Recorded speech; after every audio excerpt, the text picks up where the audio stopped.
Selamat datang kembali di tutorial desain material dengan Quantum Espresso bersama saya Edi Superyoga. Pada video yang lalu kita telah berhasil membangun V-ion berdasarkan data struktur kristal dan juga pseudopotensial.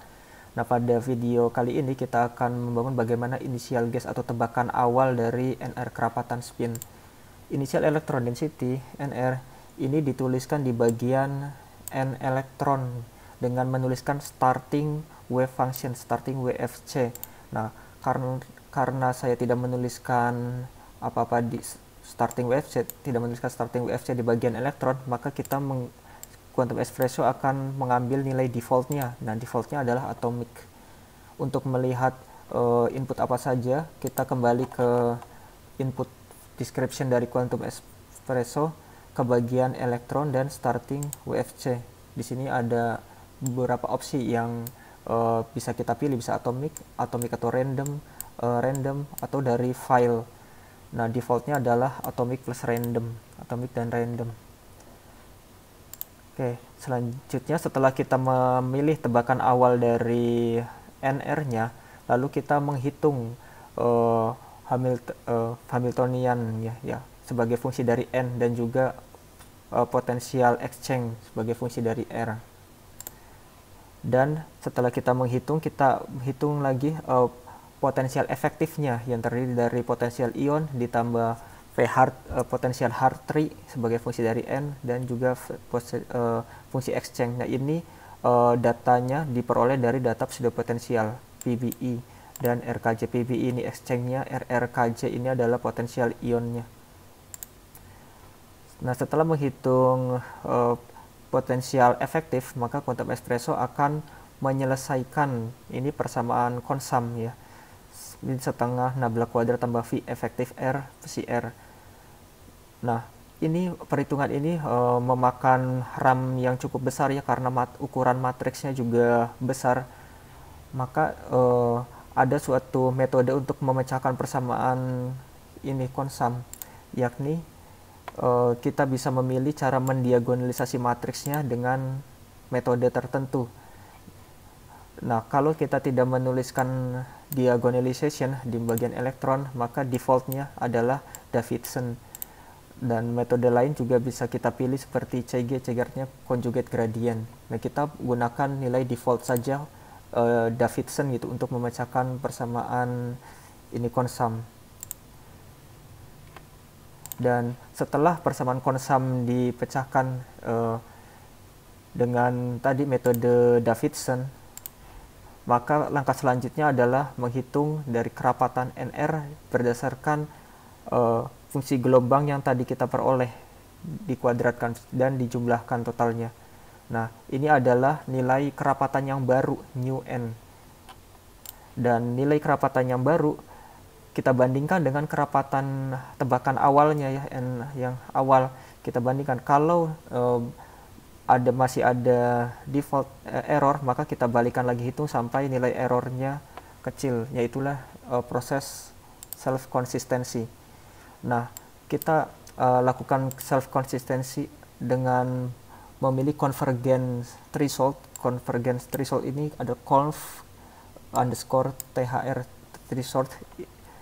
Bisa kita pilih berapakah estimasi errornya. Di sini saya pilih 1 pangkat minus 8 itu. Jadi kalau energi errornya lebih dari nilai ini thresholdnya, maka yang dipilih no, kita balik lagi. Tapi kalau errornya sudah kurang dari thresholdnya, berarti sudah konvergen, maka akan dipilih yang yes gitu. Jadi di sini ada namanya self consistent.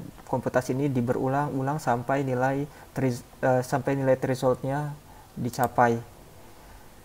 Dan ada pemilihan NR yang baru, yang NR yang kecil kan sini NR yang baru sama NR yang lama. Dan di cara memilihnya adalah dengan mixing beta. Ini artinya nilai N kerapatan yang baru itu 70% new density ditambah berarti 30%-nya dari old density atau N yang lama gitu.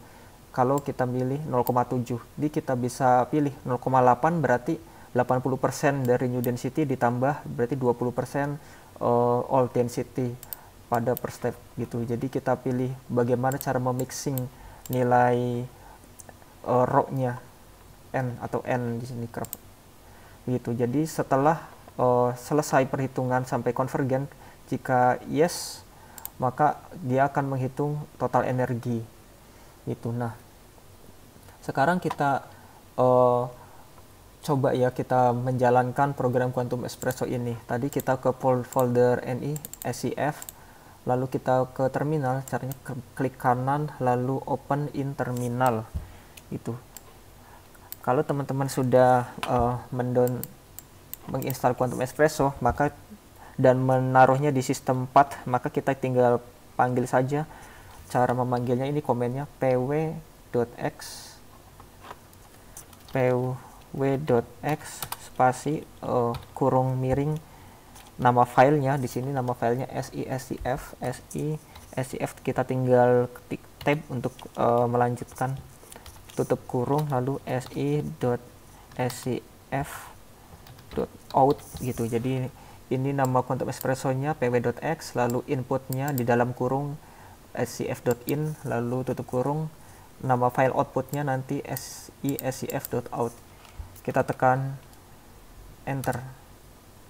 Ya, ini prosesnya sedang running. Oke, sudah selesai. Kalau sudah selesai proses running, maka di folder ini akan ada folder yang namanya scf.out tadi. Oke. Di sini ada keterangannya apa saja yang dihitung oleh Quantum Espresso. Tadi karena proses SCF ini adalah proses iterasi, di sini ada keterangannya ya.